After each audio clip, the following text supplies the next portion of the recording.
السلام علیکم ناظرین، میں ہوں رضا نقوی اور ہمارے ساتھ موجود ہے خضر ایاز صاحب۔ السلام علیکم سر۔ وعلیکم السلام سر۔ ناظرین کرام، آج ہم صرف ایک ہی چیز پہ ڈسکس کرنا چاہتے ہیں جو کہ جس کے پیچھے یو ایس اے اور جتنے بھی آپ کے مغربی ممالک ہیں وہ پڑے ہوئے ہیں، ایلینز پہ۔ سر ایلینز کے بارے میں آپ کیا کہنا چاہیں گے؟ اچھا، پہلے تو میں ایک چیز کریکٹ کروا دوں کہ مغربی ممالک وغیرہ کی آپ نے بات کی، ہاں وہ ریسرچ کر رہے ہیں کہ کیا ایلین موجود ہیں یا نہیں ہیں۔ اس کے بارے میں تو بعد میں ان کو معلوم ہوگا کہ ایلین ہے یا نہیں ہے، لیکن جو ہمارا کنسیپٹ ہے، یا اگر اسلام کی ہم تھورو اسٹڈی کریں تو ہمیں اندازہ ہوتا ہے کہ پاسبل ہے ایلینز موجود ہیں۔ لیکن اب دیکھیں قرآن کے اندر جو ڈسکشن کیا گیا اللہ تعالیٰ کی کتاب کے اندر، وہ بتایا گیا ہے کہ ہم نے ایسی مخلوقات پیدا کی ہیں جن کو آپ جانتے ہیں، اور کئی مخلوقات ایسی ہیں جن کو آپ نہیں جانتے۔ تو مطلب یہ کہ وہ زمین پہ بھی مخلوقات ہو سکتی ہیں، وہ آسمان پہ بھی مخلوقات ہو سکتی ہیں۔ تو اگر وہ آسمان پہ ہیں جن کو ہم نہیں جانتے تو ہم انہیں ایلین کا نام دے سکتے ہیں۔ ابھی دیکھیں جو زمینی مخلوقات ہیں، ایسی بے شمار مخلوقات ہیں، وہ ان کی شکل و صورت بڑی ڈیفرنٹ ہوتی ہے۔ تو ہمیں جو ویڈیوز کے اندر یا موویز کے اندر شکلیں دکھائی جاتی ہیں، وہ بھی اسی طرح سے عجیب و غریب شکلیں دکھائی جاتی ہیں، جن کو ہم نے اپنے مائنڈ کے اندر بٹھایا ہوا ہے کہ شاید کوئی اگر ایسی مخلوق ہمیں نظر آئے گی تو وہ ایلین ہوگی۔ ہاں یہ بات یاد رکھیے گا، اگر کسی بھی پلینٹ کے اوپر یا کسی اور گلیکسی کے اندر یا کسی اور کائنات کے اندر اگر کوئی مخلوق رہتی ہے تو وہ ایسی نہیں ہوگی جیسے ہم ہیں سر۔ وہ کسی اور طرح کی، ان کے عادات کچھ اور ہوں گی، ان کی بات کرنے کا سٹائل کچھ اور ہوگا۔ ہو سکتا ہے وہ اشاروں سے بات کریں، ہو سکتا ہے ان کے درمیان میں کنیکشنز ہوں، ان کنیکشنز کے ذریعے وہ آپس میں ڈسکشن کریں۔ ہو سکتا ہے ان کی آئیز نہ ہو جیسے ہماری آئیز ہیں، ہو سکتا ہے ان کی فیلنگز نہ ہو جیسے ہماری فیلنگز ہیں۔ تو ڈفرینٹ چیزیں ہو سکتی ہیں، بٹ پاسبلٹی زیادہ یہ ہے، میری جو اپنی رائے ہے وہ یہ ہے کہ 70 to 80% جو چانسز ہیں وہ ایلین کے موجود ہوں۔ اچھا سر، یہ جو بلیک ہول، سپر نووا اور دوسرے کائنات میں جانے کے راستے، اس کے بارے میں آپ کیا کہنا چاہیں گے؟ اچھا سر، ایک تو میں آپ کو ایک چیز بتا دوں کہ اسٹیفن ہاکنگ امریکن سائنٹسٹ تھا جو کہ کچھ سال پہلے ہی اس کی ڈیتھ ہوئی ہے۔ وہ کائنات کے ان رازوں کے اوپر ریسرچ کر رہا تھا، اس نے بے شمار چیزیں ایسے فائنڈ آؤٹ کی۔ اوبویسلی وہ جو چیزیں ریسرچ کر رہا تھا، ان کو فائنڈ آؤٹ کر رہا تھا، وہ جو آنے والی وہاں سے ریز تھیں، ان ریز کے ذریعے ان کو جب ریسیو کرتے تھے، ان ریز کے ذریعے جو چیزیں انہیں ملتی تھیں ان کے اوپر وہ اپنی رائے دیتے تھے۔ تو ان کو ایک ایسی آواز سنائی دی جو ایسا لگتا تھا کہ جب کوئی سی دو چیزیں آپس میں سے گھومنے کے بعد جب ایک دوسرے کے اندر مرج ہوتی ہیں تو اس سے ایک آواز آتی ہے۔ تو انہوں نے کہا کہ یہاں پر یہ جو آواز کریٹ ہوئی ہے، یہ بیسیکلی دو بلیک ہولز کے آپس میں مرجر سے کریٹ ہوئی ہے۔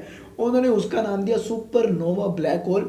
اور سپر نووا بلیک ہول کے اندر پھر انہوں نے یہ ڈسکشن شروع کر دیا کہ یہ super nova black hole develop ہوتا ہے، یہ بیسیکلی ایک وارم ہول کی شکل اختیار کر لیتا ہے، جس سے انسان ٹائم ٹریول کر سکتا ہے، مطلب اس کے لیے ٹائم رک جاتا ہے اور وہ ایک کائنات سے دوسرے کائنات میں جانے کا راستہ ہے۔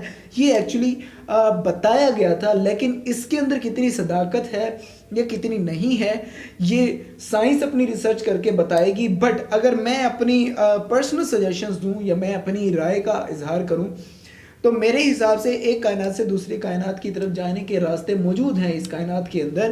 بٹ آپ اگر اسلامی پوائنٹ آف ویو سے دیکھیں تو اس کا ایک پورا طریقہ کار ہے، وہ ان کائناتوں کے اندر کون ٹریول کر سکتا ہے۔ تو وہ کائنات کی صرف ایک ہستی تھی جنہوں نے ٹریول کیا، وہ میرے نبی صلی اللہ علیہ وسلم تھے۔ آپ نے معراج کی رات ٹریول کیا، اور سائنس اس بات پہ متفق ہے، وہ کہتی ہے کہ انسان سپیڈ آف لائٹ سے موو کر سکتا ہے۔ مطلب کہ اگر ہم معراج کے واقعے کو سائنس کے مطابق بھی دیکھیں تو سائنس اس چیز کو پروو کرتی ہے کہ اگر انسان سپیڈ آف لائٹ سے موو کرے تو وہ ایک سیکنڈ کے اندر پوری دنیا کے کئی چکر بھی لگا کے واپس آ سکتا ہے۔ تو آپ صلی اللہ علیہ وسلم اگر اس کائنات سے دوسری کائنات کی طرف گئے اور اس کے بعد جنت اور دوزخ کے مناظر دیکھے اور سب کچھ دیکھے اور اس کے بعد واپس بھی آئے تو بستر آپ کا گرم تھا، جس دروازے کو آپ نے کھولا اس دروازے کی جو چٹکلی تھی یا جو بھی چیز تھی وہ اسی طرح ہل رہی تھی۔ تو یہ ساری چیزیں بیسیکلی اگر ان کو سائنس کے اعتبار سے دیکھیں تو سائنس آج اس چیز پہ متفق ہو چکی ہے، اس چیز پہ جا رہی ہے کہ اٹ از پاسبل، اور ایون وہ اس پہ کام بھی کر رہے ہیں کہ کیسے ہم ٹرانسپورٹیشن کا نظام ڈیولپ کریں جس کے اندر انسان ایک سٹی سے دوسری سٹی، ایک ملک سے دوسرے ملک، ایون کہ ایک پلانٹ سے دوسرے پلانٹ تک سیکنڈز کے اندر ٹرانسفر کر دیا جائے، تو سائنس اس پہ کام کر رہی ہے. لیکن افسوس کے ساتھ کہنا چاہ رہا ہوں میں، مسلم جو امت ہے، مسلم قوم ہے، وہ ان آئیڈیاز کو، ان چیزوں کو پہلے ہی رد کر دیتی ہے. ایون کہ قرآن پہ ریسرچ کرنے کی بجائے، سائنس کے حوالے سے چیزوں کو ڈسکس کرنے کی بجائے، وہ ڈائریکٹلی فتویٰ لگا دیتے ہیں کہ ہاں جی یہ چیز پاسبل نہیں ہے، یہ امپاسبل ہے. اسی لیے بے شمار ایسی چیزیں ہیں جن پہ میں نے بہت ریسرچ کی، اور کبھی وقت آیا تو آپ کے سامنے پیش کروں گا کہ اسلام ان کے بارے میں کیا کہتا ہے. جیسے مثال کے طور پر ہم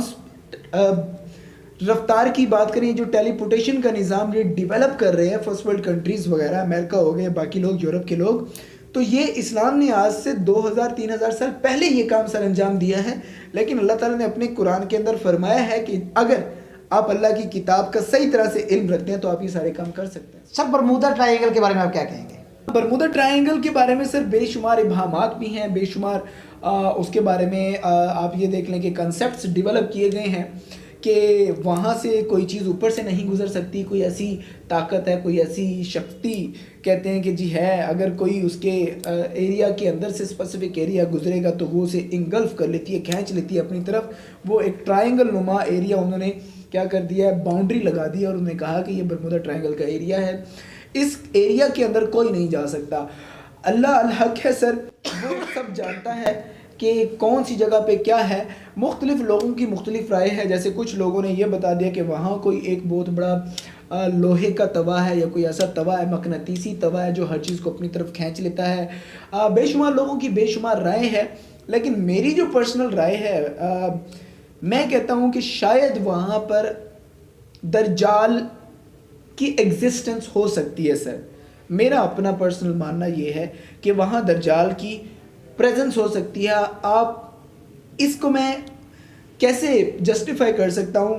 میں اس طرح جسٹیفائی کرتا ہوں کہ دجال کے جو پیروکار ہیں وہ یہود و نصارہ ہیں سر، وہ ان کا مسیحا ہے. اور یہود و نصارہ یہ بھی کہتے ہیں کہ ہم اپنے مسیحا سے ریگولر بیسس پر کنیکٹڈ ہیں اور انفارمیشنز لے رہے ہیں. تو وہ کہاں سے لے رہے ہیں، وہ کہاں کس جگہ پہ موجود ہے؟ اگر وہ ایسی جگہ پہ موجود ہے جس کو انہوں نے ریسٹرکٹڈ کر دیا ہے، لوگوں کو ڈرا کر کے اس جگہ پہ یہ ہو جاتا ہے، اس طرح ہو جائے گا، تو میرے حساب کے مطابق انہوں نے جان بوجھ کے اس ایریا کو چھپایا ہوا ہے تاکہ کوئی اور اس ایریا کو پہنچ نہ جائے اور ہمارے بہت سارے راز وہاں سے کھل نہ جائے. باقی اللہ تعالیٰ بہتر جانتے ہیں دلوں کے راز بھی، اور دنیا کے اندر کہاں کیا ہے وہ صرف اللہ کی ذات جانتی ہے. ہاں، اللہ اگر کسی کے دل کے اندر کوئی بات ڈال دے تو اس میں کوئی بات نہیں ہے. اس کے ساتھ ہی ہم آپ سے اجازت چاہتے ہیں. اللہ حافظ.